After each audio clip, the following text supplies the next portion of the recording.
Temporada 2, capítulo 3. Hilos tensados y jarrones rotos. Cinderfall se consideraba a sí misma una mujer de una paciencia infinita.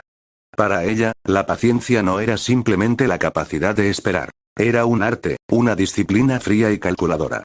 Había pasado años bajo la sombra de Salem, aprendiendo que los mejores planes no se construían de la noche a la mañana, sino que se tejían con la precisión de una araña que aguarda a que su presa quede completamente indefensa.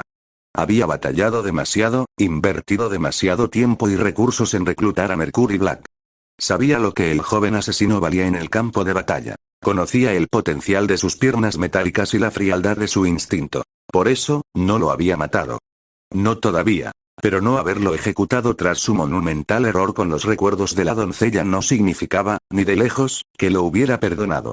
Cinder no olvidaba, y ciertamente no dejaba pasar los cabos sueltos sin un castigo ejemplar. Su forma de mantenerlo a raya era simple pero humillante. Lo había degradado.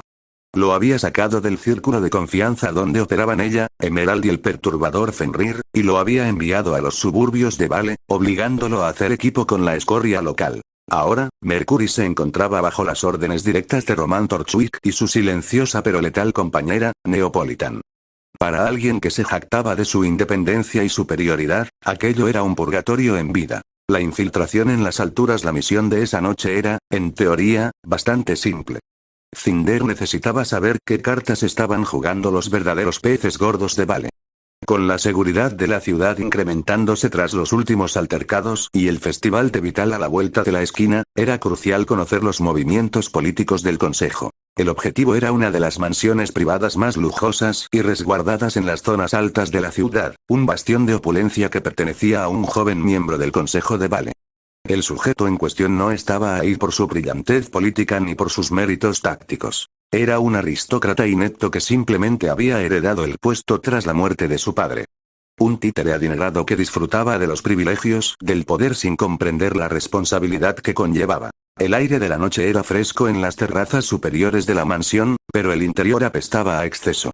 Roman Torchwick, vistiendo su habitual traje blanco y apoyado en su bastón Melodic Cudgel, observaba desde las sombras de un balcón interior con una mueca de absoluto desdén. A su lado, Neo balanceaba su sombrilla rosa y blanca con una sonrisa burlona, mientras sus ojos heterocromáticos brillaban con diversión.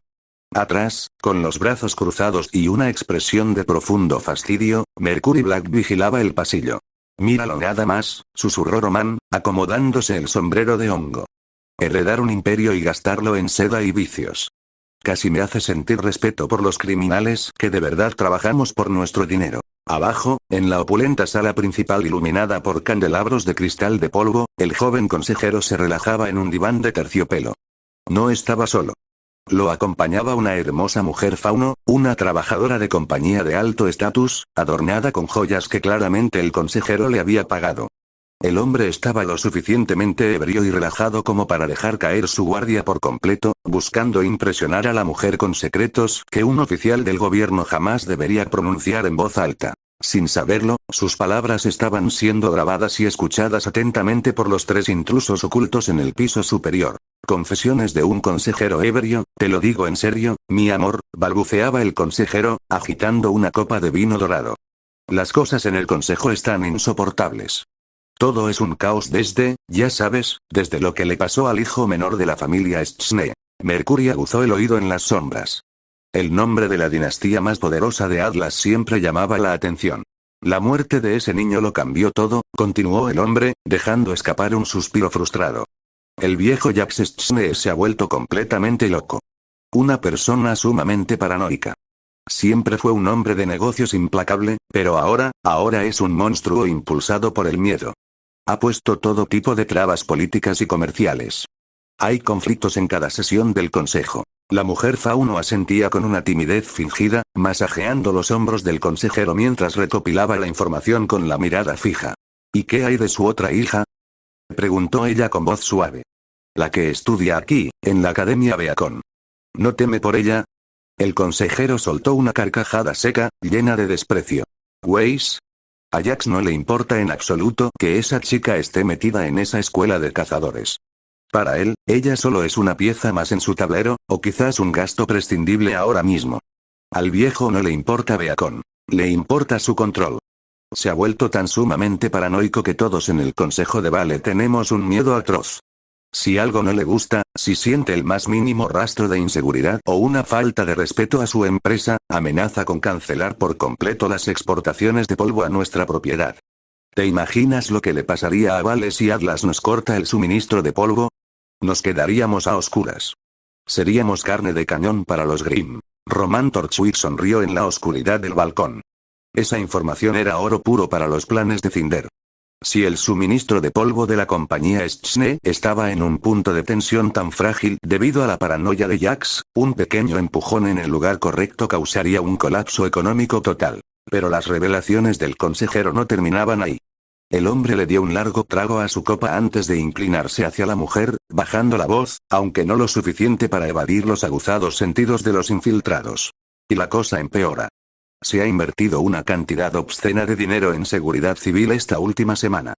Después de esa pequeña captura de no más de 100 posibles miembros del Colmillo Blanco en los distritos bajos, la seguridad pública está al borde de la psicosis. Creen que una invasión terrorista es inminente. Por lo que se rumorea en los pasillos del cuartel general, van a traer la artillería pesada a Vale dentro de muy poco. ¿Artillería pesada?, inquirió la Fauno, sutilmente tensa. Oh, sí. Y lo más gracioso es que no es por insistencia del padre de los Schne, sino de la madre, reveló el consejero con una sonrisa burlona. La matriarca Schne finalmente salió de su aislamiento alcohólico solo para exigirle al general Ironwood protección absoluta. Ella no va a permitir que algo le pase a otro de sus hijos. Está moviendo hilos para traer prototipos militares de Atlas directamente a las calles de Vale. Nos van a llenar de metal y armas antes de que empiece el festival. Un jarrón y una broma pesada. Mercury Black asimiló cada palabra. La información era valiosa, suficiente para calmar un poco la furia de Cinder. Hizo una señal con la mano a Román y a Neo, indicando que ya tenían lo que buscaban y que era hora de retirarse antes de que la patrulla nocturna hiciera su ronda. Los tres se deslizaron en silencio por el pasillo del segundo piso, dirigiéndose hacia la ventana trasera que conectaba con los tejados. Román avanzaba con elegancia, mientras Neo caminaba dando saltos ligeros, casi etéreos. Sin embargo, la tensión acumulada en Mercury por haber sido relegado a niñera de los criminales locales comenzó a pasarle factura. Su orgullo estaba herido. Quería demostrar algo, o tal vez, simplemente descargar un poco de su frustración. Al pasar junto a un pedestal de mármol que sostenía un jarrón antiguo, decorado con filigranas de oro y cristales de polvo incrustados, una pieza que claramente valía más de lo que un ciudadano promedio ganaba en 10 años, Mercury se detuvo. Miró a Neo, quien lo observaba con una ceja levantada. Con una sonrisa socarrona, Mercury extendió el pie. Justo cuando Román saltaba por la ventana, el asesino empujó el pedestal con un toque sutil de su bota metálica. Veamos qué tan buenas son esas defensas de las que tanto presumen, murmuró Mercury para sí mismo. El jarrón cayó. El impacto contra el suelo de mármol pulido no solo fue ruidoso, fue catastrófico.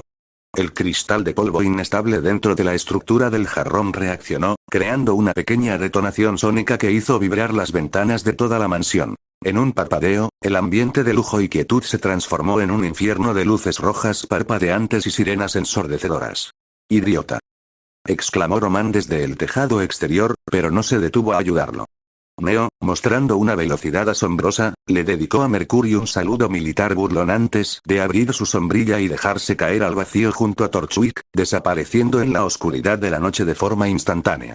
«Maldita sea, Neo», rugió Mercury, viéndose completamente solo en medio del pasillo mientras las compuertas de seguridad comenzaban a cerrarse a su alrededor. La trampa eléctrica y la fuga abajo, el joven consejero soltó un grito de terror, tirando su copa de vino y corriendo a esconderse debajo del diván mientras la mujer Fauno huía hacia las cocinas. Seguridad. Intrusos en el sector norte. Mátenlos a todos. Gritaba el hombre por el intercomunicador de la pared. Mercury no tuvo tiempo de lamentarse. Su bota derecha impactó contra la primera rejilla de acero que descendía del techo, abriendo un hueco lo suficientemente grande para deslizarse. Al caer al patio interno de la mansión, se encontró de frente con la primera línea de defensa. No eran guardias ordinarios. De los compartimentos ocultos en las paredes del patio, emergieron 4 robots de asalto de última generación. Sus ojos ópticos brillaron en un rojo intenso mientras fijaban sus armas en el intruso. Al mismo tiempo, dos hombres corpulentos, vistiendo trajes tácticos especiales de color negro y dorado con el emblema del Consejo, bloquearon la salida principal. «Alto ahí, escoria», ordenó uno de los guardias, desenvainando un par de pistolas modificadas que brillaban con un aura azulada. «Inténtenlo, payasos», escupió Mercury, impulsándose hacia adelante. Los robots abrieron fuego con ráfagas de energía. Mercury demostró por qué Cinder se había tomado tantas molestias en reclutarlo. Usando los propulsores instalados en sus botas mecánicas, comenzó a esquivar las balas en una danza acrobática perfecta. Sus piernas se movían con la velocidad de un pistón hidráulico, lanzando patadas que generaban ondas de choque en el aire. Con un movimiento giratorio, impactó el pecho del primer robot, desatando una pequeña explosión de sus cartuchos integrados que destrozó los circuitos de la máquina. El segundo robot intentó sujetarlo por la espalda, pero Mercury se impulsó hacia arriba de forma vertical, esquivando el agarre y dejando que los disparos del tercer robot destruyeran a su propio compañero. Sin embargo, los verdaderos problemas eran los dos guardias con trajes especiales. No eran simples soldados. Eran usuarios de semblanzas entrenados para la defensa ejecutiva, y su coordinación era letal. El primer guardia dio un paso al frente, levantando sus pistolas. Al disparar, no salieron balas convencionales, sino torrentes de agua a una presión tan absurdamente alta que eran capaces de cortar el acero. Mercury tuvo que usar sus antebrazos para cubrirse, sintiendo como la fuerza del agua lo empujaba hacia atrás, desgastando su aura a un ritmo alarmante. «Ahora, volteó», gritó el primer guardia. El segundo guardia sonrió, activando su propia semblanza. Sus manos se envolvieron en una corriente de electricidad de alto voltaje. El plan era evidente y terrorífico para Mercury. El primer guardia lo empapaba por completo con sus pistolas de agua, creando el conductor perfecto para que el segundo lanzara una descarga eléctrica masiva. Un combo diseñado específicamente para freír los sistemas de cualquier prótesis robótica o armadura pesada. «Oh, no, eso sí que no», gruñó Mercury, reconociendo el peligro mortal en el que se encontraba. Si esa electricidad tocaba sus piernas metálicas, los sistemas de control de sus prótesis quedarían inutilizados, dejándolo inválido en medio del patio. Justo cuando el guardia eléctrico lanzaba un rayo directo hacia el suelo cubierto de agua, Mercury activó el escape de emergencia de sus botas. Una ráfaga masiva de polvo de fuego estalló desde sus talones, generando una cortina de vapor instantánea al chocar con el agua y propulsándolo por los aires como un proyectil humano. La descarga eléctrica iluminó el patio detrás de él, evaporando el agua restante en un estallido gélido de chispas, pero Mercury ya estaba volando sobre la barda perimetral de la mansión. Cayó de forma pesada en un callejón adyacente, rodando sobre su hombro para amortiguar el impacto. Sus piernas emitieron un pequeño pitido de advertencia por el calor extremo, pero seguían funcionando. «Maldita Neo, ¿me las vas a pagar?», murmuró Mercury entre dientes, limpiándose un hilo de sangre de la comisura de la boca mientras se internaba en la oscuridad de los callejones de Vale, logrando escapar por los pelos de las sirenas que ya inundaban la zona alta. La advertencia en la torre 30 minutos después de la fuga, la mansión del consejero se encontraba rodeada por vehículos de la Fuerza de Seguridad Pública de Vale. Los androides tácticos patrullaban el perímetro mientras los investigadores recolectaban los fragmentos del jarrón destruido y analizaban las huellas de impacto en el patio de mármol. En el interior de la sala, el joven consejero, aún temblando y sosteniendo una manta sobre sus hombros, observaba cómo una pantalla holográfica se encendía frente a él. La señal venía directamente de la torre más alta de la ciudad. La figura holográfica del director Ozpin apareció en el centro de la habitación. A su lado, la profesora Glinda Godwich sostenía su fusta con una expresión de severidad absoluta. «Señor consejero», habló Ozpin con su habitual voz pausada, aunque sus ojos detrás de las gafas denotaban una profunda preocupación. «Nos ha llegado el informe del ataque a su residencia privada. ¿Se encuentra bien?» «Que sí estoy bien», exclamó el consejero, perdiendo los estribos.